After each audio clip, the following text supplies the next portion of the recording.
네, 오늘 주시는 말씀 디모데전서 3장 14절에서 16절, 디모데전서 3장 14절에서 16절 한 목소리로 읽겠습니다.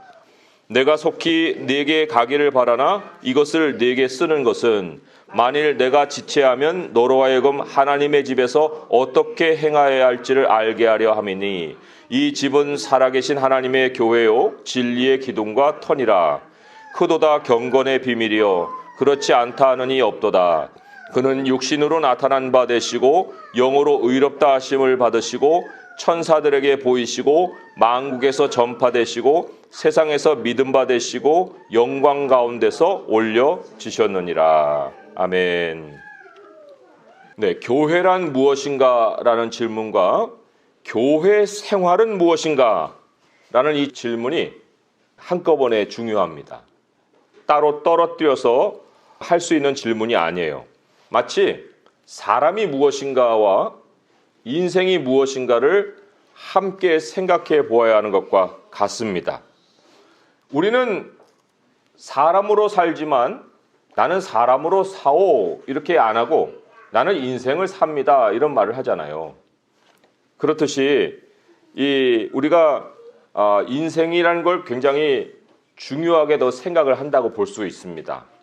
하지만 사람이 무엇이냐 라는 것을 모르고 그냥 인생을 살기만 한다면 그것은 짐승과 다름이 없다. 그게 성경이 얘기하는 거예요. 사람이 살다가 죽는 것이면 인생을 산다는 게 그거 아니에요? 태어나서 살고 죽는 거. 그거면은 짐승과 뭐가 다르겠느냐. 전도서 3장 19절의 말씀을 제가 읽어드리면 이렇습니다. 인생이 당하는 일을 짐승도 당하나니 그들이 당하는 일이 일반이라 다 동일한 호흡이 있어서 짐승이 죽음같이 사람도 죽으니 사람이 짐승보다 뛰어남이 없으면 모든 것이 헛됨이로다. 호흡이 있고 그리고는 죽어요. 그게 사실 사는 거 아니겠습니까? 그런데 그것만이면 사람에게 특별함이 없다는 거예요. 짐승과 다를 바가 없다. 그러면 사람에게 특별함이 있으려면은 인생을 사는 것 거기에 플러스 사람이 무엇이냐라는 이 질문이 반드시 던져진다는 겁니다. 그런다고 할 때 이 전도서는 출발을 짐승과 다름이 없다. 인생을 사는 거면 그렇게 얘기를 해놓고 마지막 결론에 가서는 사람이 무엇이냐로 맺고 있어요. 전도서 12장 13절 14절을 찾아서 읽어보면 이렇습니다. 함께 한번 찾아볼까요? 전도서 12장 13절 14절의 말씀이에요. 이게 사람이 무엇이냐 이런 질문에 명확한 답을 해주고 있습니다. 함께 읽어보겠습니다. 시작. 일의 결국을 다 들었으니 하나님을 경외하고 그의 명령을 지킬지어다. 이것이 모든 사람의 본분이니라. 하나님은 모든 행위와 모든 은밀한 일을 선악간에 심판하시리라. 모든 사람의 본분이니라 라고 번역이 되어 있는데 이 말이 문자적으로는 everything of a man이에요. everything of a human being 이렇게 번역할 수도 있습니다. 사람의 모든 것이니라 그런 뜻이죠. 사람의 모든 것, 사람이 무엇이냐 할 때 이것이 사람의 모든 것이니라 라고 하면서 그 앞에는 하나님을 경외하고 그의 명령을 지키는 것 이렇게 나오죠. 하나님과 소통하는 것. 그게 사람이 짐승과 다른 거예요. 사람만의 특별함입니다. 그리고 또 다른 하나님이 사람에게 부여하신 특별함이라는 것은 마지막에 가서 모든 행위와 은밀한 일에 대해서 선악간에 심판을 받는다는 거예요. 짐승은 심판 안 받죠. 그러나 사람은 반드시 하나님 앞에서 결산을 하는 때가 찾아온다. 자, 이게 이제 인생이 무엇이냐만 아니라 사람이 무엇이냐라는 것을 합했을 때 우리의 모든 의미가 찾아오는 하나의 예인데 그러면 우리가 교회에도 똑같이 한번 적용을 해보는 거예요. 교회 생활을 열심히 한다. 그런데 교회가 무엇인지 모른다. 그러면 교회 생활을 열심히 하는 것만 가지고는 뭐 사람이 짐승과 다를 바 없듯이 다른 종교하고 뭐가 달라요? 다른 종교 생활을 열심히 하는 것과 교회에서 열심히 하는 것이 뭐가 다르겠느냐 그런 얘기입니다. 그러니까 교회가 왜 특별하냐를 모르면 그러한 결과가 나올 수밖에 없는 거예요. 그래 오늘 이 본문이 매우 짧은 본문인데도 거기에 교회가 무엇이냐 하고 교회 생활이 무엇이냐라는 것을 동시에 가르치고 있다는 거예요. 이 짧은 구절 안에 신앙의 이 엑기스가 담겨 있는 거예요. 교회가 무엇인가 그거부터 이제 알아야 교회 생활의 의미를 가지게 되죠. 우리는 교회 생활은 많이 했어요. 그리고 이게 교회 생활이지 하고 이렇게 뭐 나름 이렇게 적어볼 수도 있어요. 그러나 그것이 의미가 있으려면 교회가 무엇이냐부터 이제 아는 것이 중요한 건데, 자 오늘 말씀에 세 가지 교회에 대한 정의를 우리에게 가르치고 있습니다. 자 15절을 보시면 거기에 세 가지 교회의 정의가 다 나오는데, 첫째로는 교회는 하나님의 집이다. 그죠? 만일 내가 지체하면 너로 하여금 하나님의 집에서 어떻게 행해야 될지를 알게 하려 함이니 하면서 먼저 교회를 하나님의 집으로 소개를 하고 있습니다. 문자적으로 뭐 하우스도 되고 홈도 되는 그런 단어예요. 하우스라고 하면 이제 주택을 생각하겠고 홈이라고 하면 가정을 생각하겠지만, 그렇지만 여기에서 말하는 집이라고 할 때는 하우스홀드라는 뜻입니다. 하우스홀드. 하나의 집이 이 홀드, 가지고 있을 수 있는 거. 그게 이제 집안의 식구들, 한 집안에 모여있는 가족들이라고 할 수가 있죠. 이 히브리어가 영어에 많은 영향을 줬어요. 그래서 영어로 이제 야 조용해 온 집이 다 깨겠다 라고 할 때 그 온 집안이 다 깬다 라는 그 집은 건물이 깨는 게 아니에요. 가족들이 다 깬다는 거죠. 그럴 때 이제 그냥 단순히 the house 이렇게 표현을 하거든요. You wake up the whole house. 그러면 이제 모든 집안 사람들 다 깨운다 그런 얘기예요. 마찬가지로 히브리에서도 집이라고 할 때는 모든 가족이라는 뜻을 가지거든요. 그것을 성경 에베소서에서는 하나님의 권속이다 이렇게 번역을 했어요. 우리 권속이라는 말은 많이 들었을 거예요. 그런데 그게 무슨 뜻이었지? 하고 이제 좀 뜻을 헤아리자면은 조금은 우리가 의미가 더 깊이 깨달아질 수가 있는데, 한자 말이에요. 이게 권은 보살피다라는 뜻이고요. 속이라는 것은 물이라는 뜻이에요. 그래서 합쳐놓으니까 한 집에 거느리고 사는 식구를 권속이라고 정의를 합니다. 국어사전에 나온 말이에요. 근데 이제 성경에서 권속의 의미를 우리가 좀 간단하게 표현하자면 가족이다 이런 거죠. 하나님의 가족, 하나님의 말하자면 울타리 안에 들어온 영원한 우리의 지체들, 이렇게도 이제 생각을 해볼 수가 있습니다. 자, 가족의 구성원을 보면은 하나님은 아버지, 그리고 우리는 서로 형제 자매들이에요. 예수님은 맏아들이라고 그랬습니다. 그 예수님이 참 하나님의 자리에 계셔야 될 분이 우리와 함께 항상 함께 하신다는 게 얼마나 우리에게 큰 은혜이고 또 감사인지 모릅니다. 이게 영원한 구성원이거든요. 하늘나라에만 만나는 게 아니고요. 하나님이 우리를 교회로 부르셨을 때 그 구성원이 가족이에요. 가정.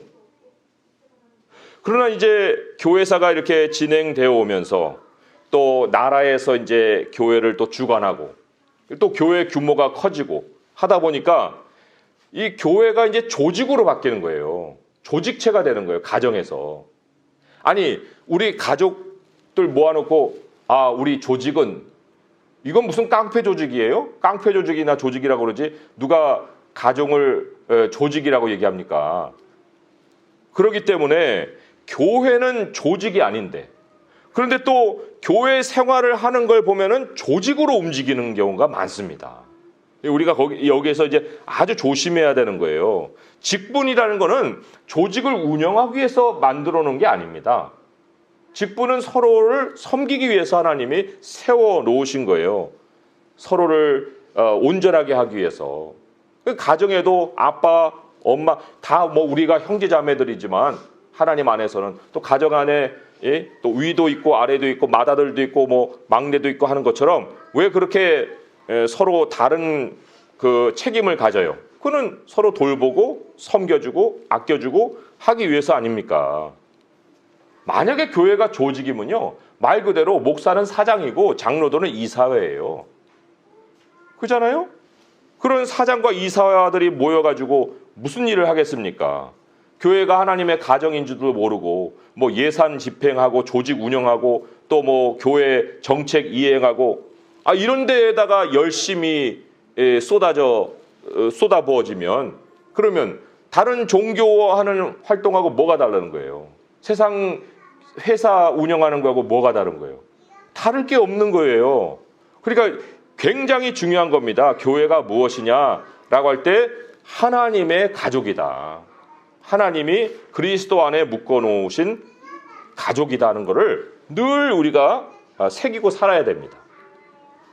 서열 속에서 따질 것이 아니라 서로가 그리스도의 지체다라는 것을 깨달아야 하는 거예요. 두 번째로 교회는 15절에 보면 이제 이어지는 말씀이 이렇게 나오죠. 다시 디모데전서로 옮겨가서 하나님의 집에서 어떻게 행하여야 할지를 알게 하려 함이니 이 집은 살아계신 하나님의 교회요. 이렇게 번역이 됐어요. 살아계신 하나님의 교회다. 살아계신이라는 말을 여기다 넣었다는 게 매우 중요한 거예요. 살아계신. 왜 이 말을 여기다 썼을까요? 구약의 하나님은요, 성막이나 옛날에는 성막이나 또 솔로몬 시대 이후로는 성전에 하나님의 영광을 나타내셨습니다. 하나님은 무소부재하시죠. 아니 계신 곳이 없어요. 그럼에도 불구하고 하나님의 영광을 아무데나 나타나지 않으십니다. 정해진 자리에 하나님의 영광을 나타내시는 거예요. 하나님이 지금 모든 사람과 함께 하십니까? 아니잖아요. 하나님의 영이 있는 사람이 있고 아닌 사람이 있잖아요. 그렇다고 하나님이 없는 곳이 계세요? 아니잖아요. 그런 것처럼 하나님이 살아계신다는 말을 교회에다 쓴다는 것은 그 교회가 바로 하나님의 영광을 드러내는 특정한 장소라는 겁니다. 성전은 성전은 구약 시대에 있고 이제 없어진 거 아니에요? 신약 시대에는 무슨 성전이에요? 성전이라는 말을 쓰면 안 되지 않습니까? 왜 안 돼요? 어떤 사람은 교회를 성전이라고 얘기하면 그건 구약 개념이니까 교회를 성전이라고 얘기하지 마시오. 이렇게 자꾸 강요하는 사람들이 있어요. 그거는 신약도 안 읽어본 사람이죠. 신약 고린도후서 6장 16절에 보게 되면 거기에 이런 말씀이 있습니다. 신약 성경이에요. 고린도후서 6장 16절에 제가 읽어드릴게요. 하나님의 성전과 우상이 어찌 일치가 되리요? 우리는 살아계신 하나님의 성전이라고 그랬잖아요. 왜 교회라고 그랬어요? 성전이라고 그랬죠. 우리는 살아계신 하나님의 성전이라 이와 같이 하나님께서 이르시되 내가 그들 가운데 거하며 두루 행하여 나는 그들의 하나님이 되고 그들은 나의 백성이 되리라. 이 본문에서 번역된 교회라는 말은 이게 풀어서 설명될 때에 의미가 사는 거예요. 여기 성전이라는 것도 하나님이 내가 너희와 함께 하겠다. 내가 너희 가운데 거하며 두루 행하겠다라고 특정하게 정해 놓으신 영역을 일컬어서 성전이라고 하듯이 살아계신 하나님, 그러니까 하나님의 임재가 있는 곳이라는 거예요, 교회가. 그런데 그 교회라는 뜻이 디모데전서에 나오는 것은 불러 모았다 뜻이에요. 불러 모았다. 하나님이 목소리를 들려주고 그 목소리가 들린 사람들이 나를 부르시네? 하고 이렇게 모여드는 곳. 여기에 하나님이 자신의 영광을 두신다. 그게 교회라는 거예요. 그래서 살아계신이라는 말이 붙고 살아계신 하나님이 불러 모은 사람들, 그게 두 번째 정의할 수 있는 교회다 하는 거예요. 마태복음에 보면 예수님이 이런 말씀을 하셨습니다. 마태복음 18장 20절에 두세 사람이 내 이름으로 모인 곳에는 나도 그들 중에 있느니라. 모인다는 말을 하죠. 그냥 길 가다가 우연히 마주쳐갖고 두 사람이 이렇게 있는 게 아니고요. 하나님이 모아놓으신 사람이에요. 그 단위가 두세 사람. 내 이름으로 모여 있는 곳에 나도 그들 중에 있다. 이게 뭐를 얘기하는 거예요? 교회를 얘기하는 겁니다. 이 교회에서 사람들이 모여가지고 예배드리잖아요. 개인으로 경험할 수 없는 특별한 하나님의 임재를 경험하게 되어 있습니다. 왜냐하면 살아계신이라는 하나님의 그 묘사를, 살아계신이라는 그 하나님에 대한 모습을 교회에다가 접목을 시켰기 때문에 그래요. 나는 하나님을 좀 느껴보고 싶은데요. 왜 나는 하나님을 만나지 못할까요? 그 이유 중에 하나는 혼자 있기 때문에 그런 거예요. 두세 사람이 함께하여서 예배드리고, 또 여기는 기도를 얘기하는 거거든요. 두세 사람이 함께하는 곳에 이 앞에 구절을 보게 되면 진실로 다시 너희에게 이르노니 너희 중에 두 사람이 땅에서 합심하여 무엇이든지 구하면 하늘에 계신 내 아버지께서 그들을 위하여 이루게 하시리라. 그러니까 하나님의 임재를 강하게 느낄 수 있는 곳이 어디냐 할 때 함께 모이는 곳이고 예배하는 것이고 함께 합심해서 기도하는 곳이에요. 살아계신 하나님이 역사하신다는 거죠. 그래서 하나님은 우리에게 모이기를 힘써라 그렇게 말씀을 하십니다. 내 삶에 응답받는 삶이 있기를 원한다. 충만한 하나님의 복을 내가 누리기를 원한다. 그러면 개인으로 기도하는 것도 중요하지만 서로 기도 제목을 나누고 마음을 합하여서 하나님의 전이 되어서 하나님의 임재 가운데서 기도를 드리는 거예요. 그럴 때 하나님이 우리의 기도에 반드시 응답을 해 주신다는 거죠. 그러니까 교회로, 우리는 개인으로 살지 말고 교회로 살아야 되는 거예요. 그리고 이미 우리는 개인으로는 죽은 자들이거든요. 자, 세 번째로 교회가 무엇인가? 이거는 교회의 목적과도 연결이 되어 있는 건데 다시 디모데전서 3장으로 옮겨오시면 15절에 이런 말씀이 기록이 되어 있습니다. 이 집은 살아계신 하나님의 교회요 진리의 기둥과 터니라. 진리의 기둥과 터니라. 이 진리라는 것, 교회가 이제 터는, 여기 이제 이 터는 좀 다른 뜻이에요. 교회의 바닥은 예수 그리스도예요. 그러나 바닥만 다져놓고 뭐가 없으면 이게 무슨 교회인지 아닌지 어떻게 합니까?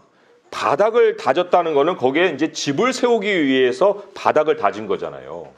그 집을 세우기 위해서 뼈대는 뭐가 되야 되냐면 진리가 되어야 되는 거고, 그리고 뼈대만 아니라 여기서 번역된 터라는 것은 버팀목이란 뜻이거든요. buttress. 그래서 이 기둥을 떠받치는 또 다른 기둥이에요. 그러니까 기둥만 세워가지고 이게 흔들흔들 할 수 있으니까 이 기둥이 무너지지 않기 위해서 버팀목을 대는 것도 진리라는 겁니다. 그러니까 교회를 든든히 세워가는 것도 진리고 교회가 무너지지 않도록 지켜주는 것도 진리라는 거예요. 근데 교회는 왜 이 땅에 하나님이 세우셨느냐, 그 목적을 우리가 깨닫다고 할 때 그 진리로 기둥을 세우고 그 진리로 그 버팀목을 세워서 하나님의 말씀을 사람들에게 나타내 보이려고 하는 거예요.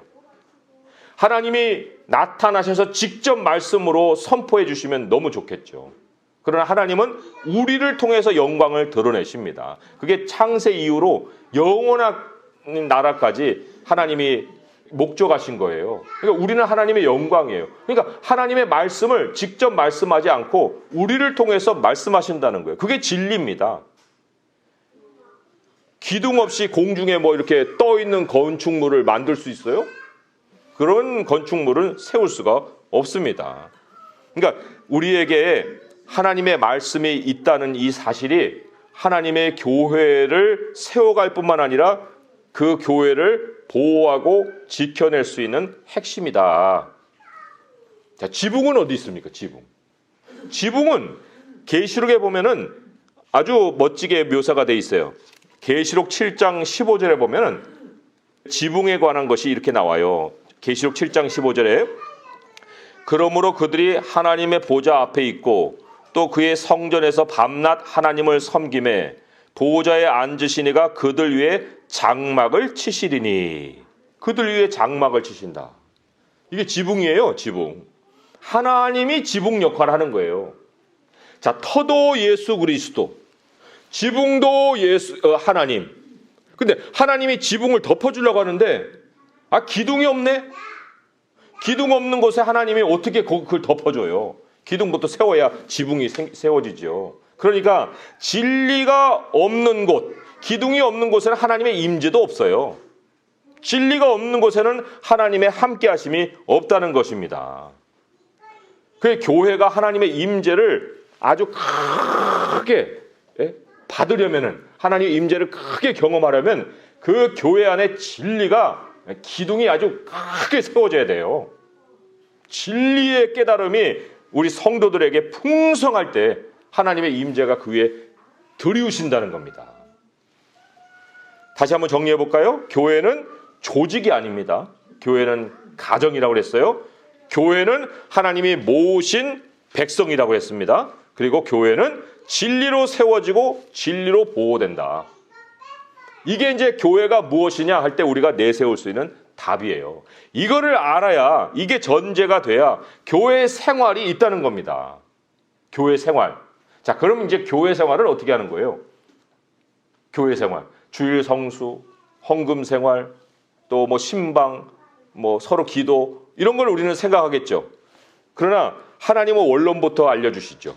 그런 건 다 응용이에요. 응용.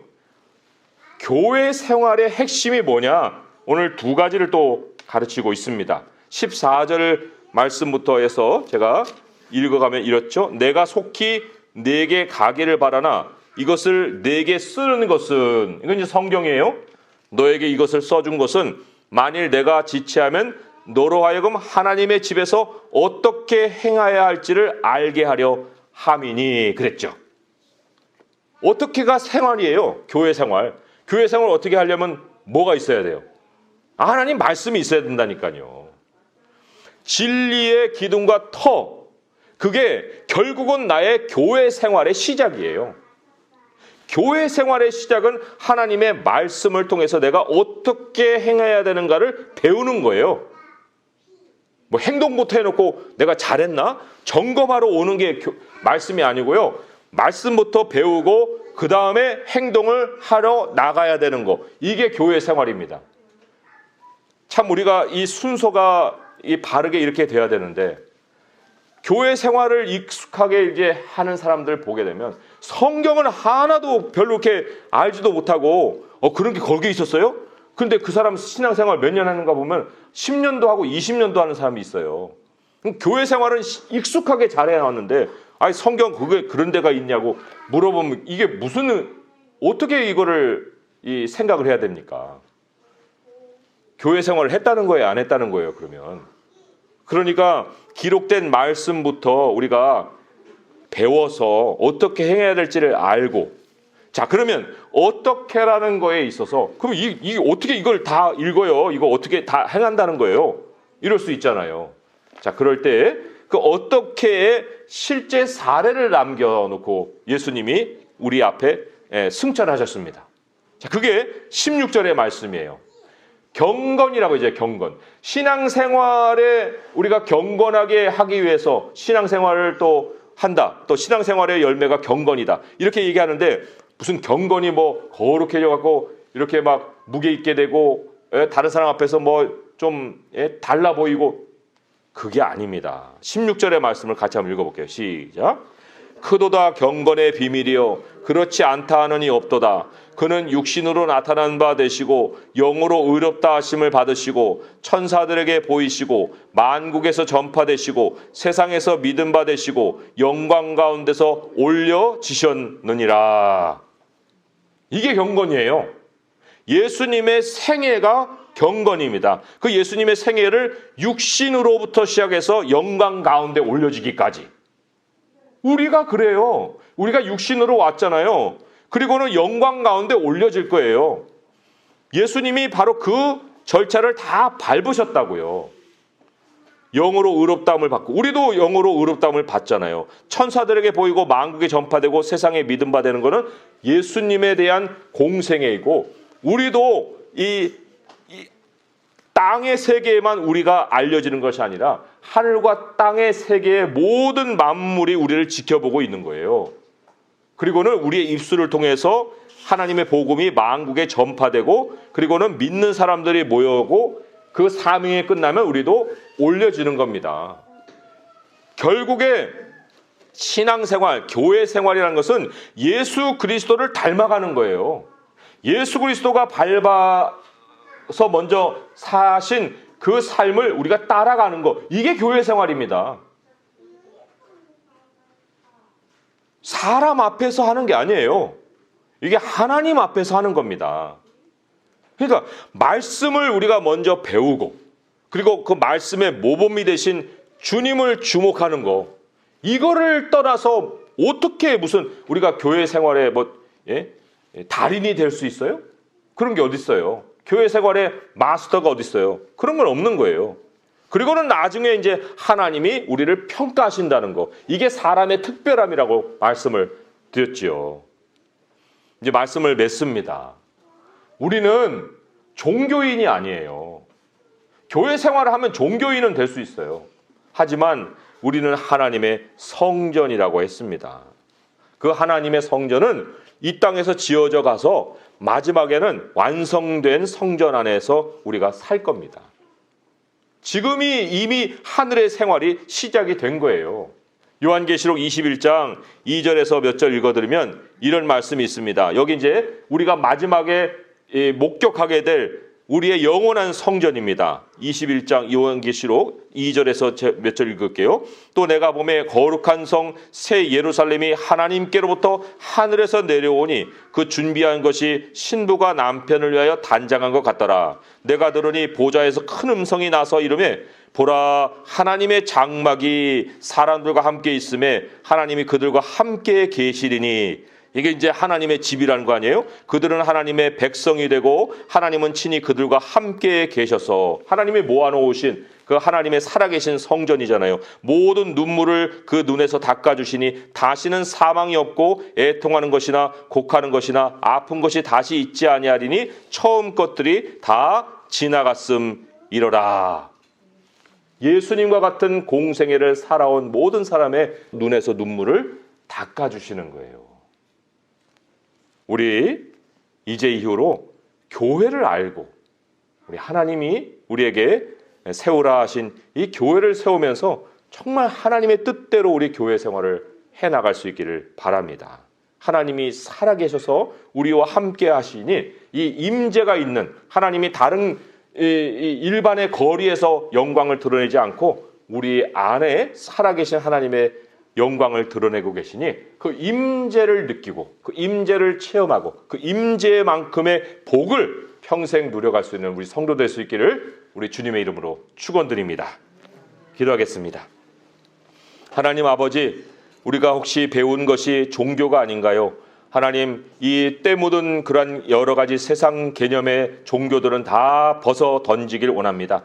우리 주님이 우리 안에서 계시옵고 우리에게 가르쳐 주신 바 이 교회에 대한 정의를 우리가 또렷이 기억하고 살아갈 수 있게 하여 주옵소서. 우리는 하나님의 가족입니다. 하나님의 그 영원한 지체들, 그리스도의 지체들로 모였습니다. 주님이 우리를 모아주셨습니다. 그렇기 때문에 우리가 예배하고 합심하여 기도할 때 하나님 앞에서 더 큰 주님의 임재를 체험할 수 있습니다. 우리가 주목하고 가야 될 것은 우리 주 예수 그리스도, 우리의 영원한 생명 되신 우리 주님이십니다. 아버지여, 그 주님을 따라갈 때 진리 없이 따라갈 수가 없습니다. 진리로 우리의 모든 것을 삼고 진리로 우리 교회를 세우고 그 진리의 말씀을 따라서 어떻게 행할지에 주목하고 이제 주님이 행하신 먼저 가신 그 길을 따라갈 때 주님이 마지막에 우리 안에 오셔서 성전, 영원한 성전으로 들이시고 우리의 눈물을 닦아주시고 하나님이 함께 하신 영원한 영광을 누리게 하실 줄 믿사오니 그 나라에 가기까지 우리 주님과 동행하고 우리 모든 형제 자매들과 함께 하나님의 교회를 열심히 그리고 사랑스럽게 세워갈 수 있게 도와주시옵소서. 우리 주 예수 그리스도 이름으로 감사하며 기도합니다. 아멘.